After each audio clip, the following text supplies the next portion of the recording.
Scorpion pour votre tirage du mois de décembre 2020. Si ces messages résonnent avec vous, n'hésitez pas à me le dire en commentaire, sinon je vous invite à regarder votre signe lunaire ou ascendant. Également, gardez à l'esprit que les énergies peuvent être inversées entre vous et la personne à laquelle vous pensez. Utilisez votre propre intuition pour déterminer qui est qui dans les situations évoquées. Enfin, abonnez-vous à ma chaîne pour ne pas manquer vos prochains tirages et pour réserver une consultation par téléphone avec moi, cliquez tout simplement sur le lien sous la vidéo. Amis Scorpion, voilà, j'ai deux choses à vous dire. La première, c'est n'hésitez pas à mettre un like, un petit pouce sur ma vidéo pour m'aider à développer ma chaîne ou pour me remercier de mes contributions, ce serait très gentil. Faites-le maintenant, un petit pouce, un petit like, merci beaucoup. Et la deuxième, c'est que j'ai décidé hier de vous montrer mon vrai visage, de devenir plus public. Donc, à partir de janvier, toutes mes vidéos, j'apparaîtrai devant vous, en réel, voilà. J'espère que ça ne me causera pas de soucis au niveau de ma vie privée ou de ma sécurité, mais en tout cas, voilà, j'avais envie de pouvoir enfin me montrer réellement à vous. Allez, c'est parti pour votre tirage. L'énergie qui vous accompagne pour ce mois de décembre, c'est celle de la déesse de la lune. Elle nous parle d'intuition, d'introspection. Cette carte illustre un esprit éternel qui tient la lune réfléchissante, debout devant les eaux cristallines d'une chute scintillante. Ses bras sont tendus vers le ciel et ils sont éclairés par la lune, la lumière de l'inspiration. Cette carte concerne l'intuition, la capacité de recevoir des impressions du point de vue de l'âme. Et cette carte vous dit que vous avez le pouvoir de recevoir de l'information intuitive à propos de toutes sortes de questions et qu'il est maintenant temps de l'utiliser. La déesse de la lune vous procure des informations de tout genre, des plus prosaïques aux plus spectaculaires. Par exemple, vous pourriez décider à la dernière minute d'emprunter un chemin différent pour rentrer du travail et apprendre plus tard que vous avez évité un bouchon de circulation de 3 heures.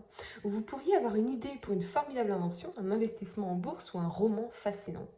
Cette carte indique aussi peut-être le développement significatif de dons psychiques et de médiumnité, même sur le plan professionnel. En tout cas, on vous invite réellement à vous connecter avec votre intuition, les amis, et c'est pas anodin, vous allez voir à travers tout ce tirage. En dos de deck, vous avez la roue de fortune. Pour moi, vous savez intuitivement que quelque chose est en train de changer ou que quelque chose doit changer, qu'il est temps de clore un cycle de votre vie, de transformer quelque chose, ou de mettre fin à une situation pour pouvoir attirer de nouvelles choses plus positives et abondantes dans votre vie.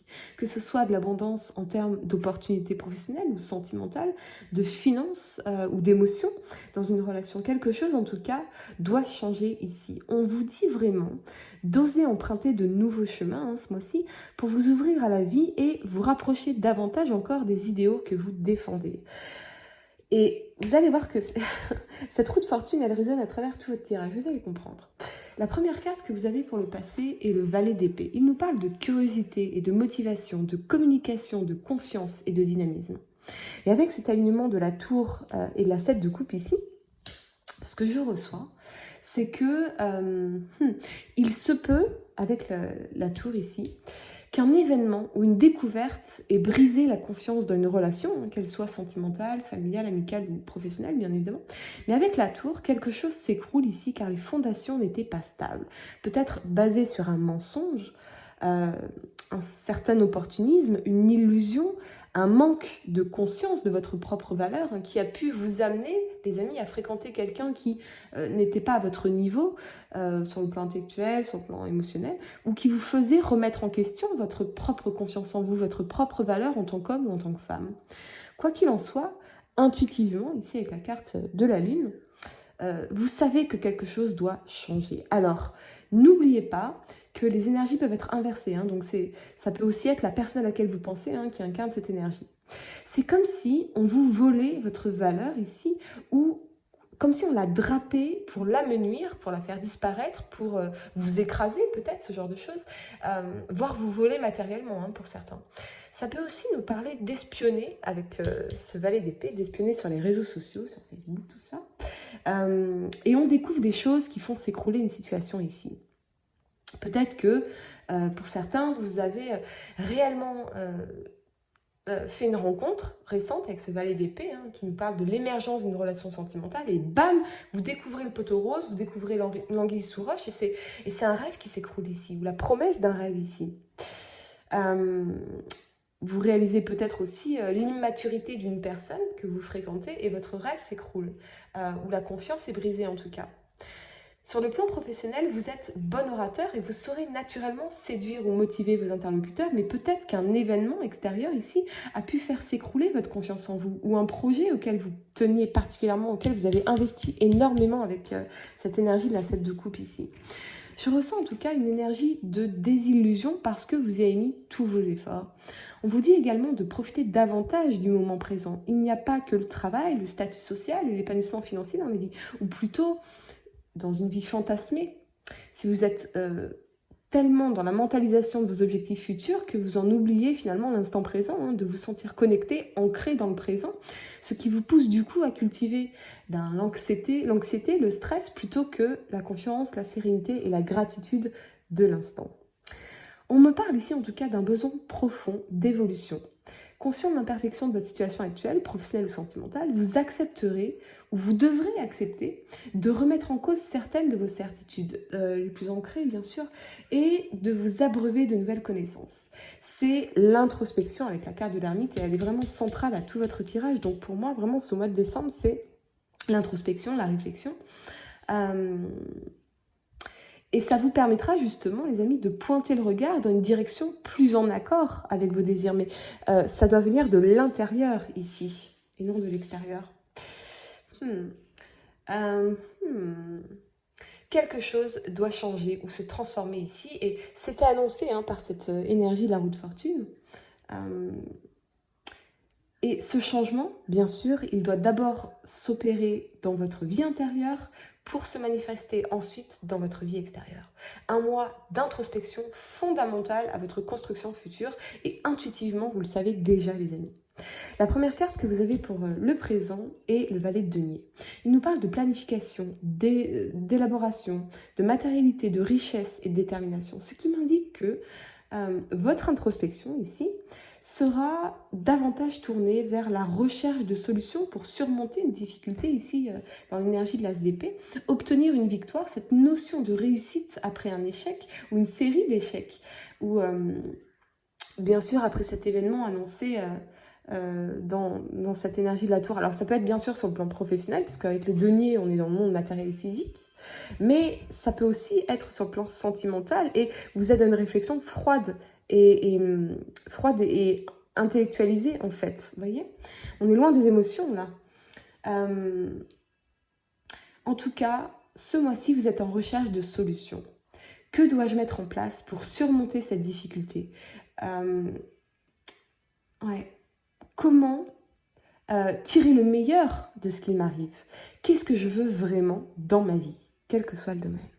Pour certains, vous pourriez vous demander ici si vous n'auriez pas envie de fonder une famille, un foyer, et vous vous posez des questions très pratiques sur le plan matériel, financier. Pourrais-je assurer? Est-ce que mon partenaire ou ma partenaire actuelle pourrait être celui ou celle avec qui fonder ce foyer? Vous êtes particulièrement rationnel, en tout cas on est très très loin des effluves sentimentales, plutôt dans le mental et l'analyse froide des choses, parce que vous avez encore l'amertume, pour moi, d'un échec du passé en amour ici. C'est ça, et du coup, eh bien, cette fois-ci, vous voulez utiliser votre cerveau pour ne pas vous tromper. Ok. C'est limite si vous ne vous coupez pas totalement, volontairement de vos émotions pour parvenir à réfléchir à une décision à prendre. Vous sentez bien qu'un changement ici, avec la roue de fortune, doit s'opérer, qu'il y a une décision à prendre. Un changement qui peut s'opérer bien sûr dans une relation, un engagement, vivre ensemble, acheter ensemble, avoir un enfant, ce genre de choses. Mais vous êtes dans l'intellectualisation totale et pragmatique des choses, alors que en carte d'énergie, on vous invite, les amis, à élever votre réflexion à un niveau plus spirituel, celui de l'intuition. Votre intuition, elle, c'est déjà ce que vous devez faire. On vous invite en tout cas à prendre du recul sur votre situation, professionnelle ou sentimentale, afin d'appréhender plus calmement les enjeux auxquels vous êtes confrontés et surtout à ne pas prendre de décisions trop hâtives. Ça me fait penser à cette phrase de Tony Robbins, à laquelle je me réfère souvent, et elle dit: quand les valeurs sont clairement identifiées, les décisions sont faciles. Quand les valeurs sont clairement identifiées, les décisions sont faciles. Quelles sont vos valeurs fondamentales et inaliénables, les amis? Quelles sont les valeurs fondamentales et inaliénables de la personne à laquelle vous pensez? Et surtout, peuvent-elles correspondre avec les vôtres? Telle est la question essentielle à vous poser ce mois-ci. La première carte que vous avez pour le futur, c'est la Reine d'épée. Si vous êtes un homme, il se peut qu'une femme vous presse de prendre une décision, de vous engager, ou d'exprimer votre amour ici. Mais avec la carte de denier, pour moi, je ressens plutôt que vous préférez vous protéger votre espace, garder les choses pour vous, prendre le temps d'observer avant de faire une quelconque offre d'amour avec ce cavalier de coupe ici. Si vous êtes une femme, eh bien, il se peut que ce soit la personne à laquelle vous pensez, qui incarne cette énergie de préservation de soi, de retrait, de distance, de réflexion peut-être. Et vous, reine d'épée, vous êtes en train, vous allez affirmer vos besoins, vos attentes envers cette personne, mais il semble que pour l'instant, les choses soient bloquées en fait. Il n'y a rien qui va bouger, on est dans la stagnation ici avec cette énergie de la 4 de denier. Pourtant, on sait, avec la roue de fortune, que quelque chose doit changer, que quelque chose doit se transformer, évoluer, mais cette personne se protège et protège ses intérêts ici. À voir les amis, le tirage de janvier ou février, mais pour moi, les choses ne vont pas bouger, en tout cas dans les semaines à venir, si ça résonne avec vous. On est vraiment dans la rationalité pure ici. C'est comme si on négociait en affaires en fait. Et c'est même plutôt froid en fait. C'est froid et calculé, calculateur. Et du coup, eh bien, c'est peu compatible finalement avec l'essor d'une histoire d'amour qui serait empreinte de tendresse, d'émotion, de romantisme, de fougue, de cœur tout simplement. On cherche le cœur à travers tout votre tirage, les amis. Où est votre cœur? Où est la chaleur? On est dans les négociations froides ici, en protégeant chacun nos intérêts et en mettant totalement de côté les émotions du cœur, parce qu'il y a également, évidemment, les émotions du pénis ou du vagin, et nous sommes d'accord que je ne suis pas sûre que les émotions du sexe soient toujours bonnes conseillères. Vous connaissez déjà, vous voyez ce que je veux dire, n'est-ce pas? Donc ok, on est d'accord. On revient encore à la nécessité ici de l'introspection. On vous invite à accepter de sonder vos désirs intérieurs pour mieux comprendre finalement les rouages de votre propre psychologie. Il y a un besoin d'évolution intérieure ici, de prise de conscience nécessaire. Votre décision doit être mûrie, mais elle doit avant tout être prise en aval d'une véritable introspection pour mettre en lumière vos propres fonctionnements et vos véritables aspirations. Qu'est-ce que vous voulez vraiment, les amis? Car il est tout bonnement impossible de faire un choix avisé sans connaître un minimum vos réelles aspirations. Vous pouvez par exemple passer plus de temps auprès de cette personne pour créer ou recréer un véritable lien émotionnel, ou mieux apprendre à vous connaître, ou avec vos proches aussi, vos amis, votre famille, vos connaissances, car il semble que vous ayez laissé l'affectif de côté au profit du professionnel, et je ne crois pas en fait que cela vous rende particulièrement plus heureux.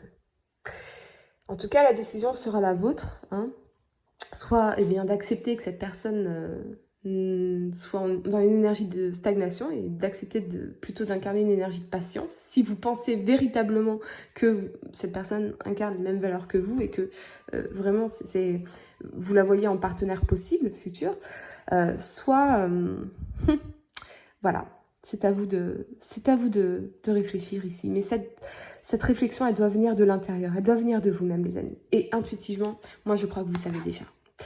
Pour réserver une consultation par téléphone avec moi, cliquez tout simplement sur le lien sous la vidéo et moi je vous dis à très bientôt pour de nouveaux tirages.